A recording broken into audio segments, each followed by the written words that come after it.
best way to play that game is to establish a genuine reputation. And the best way to do that, you've done this, by the way. I figured out this year in my lectures that I'm always trying to answer a question on stage. So that's a quest. And I'm bringing the audience along on a quest. And it's a real quest because I'm actually trying to figure something out. And I do that in real time.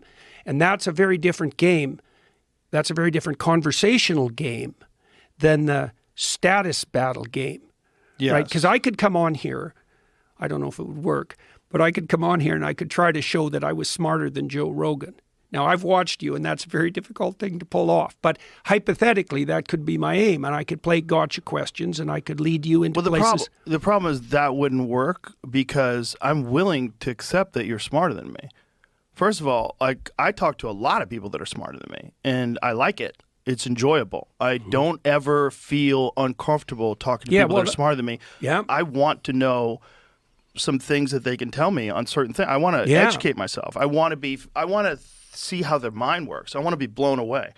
I don't want to compete with them intellectually. There's times in my life where I would have fallen into that trap. Yeah. I think that's what's made. Well, I think that's also what's made you popular and a force for good, is that you are on a quest, and that quest, the consequence of that quest, if undertaken properly, is reputational enhancement. And people who can't or won't do that, they default to power games. And the part of the that's the default to power. Right. But it's worsened with social media. Absolutely. Because if you meet someone and they're playing a power game with you, you can just decide not to have anything to do with them anymore, or you can put a stop to it if you need to.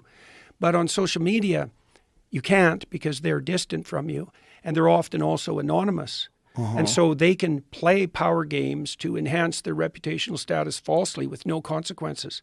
And the social media is rife with that, and it's really a problem.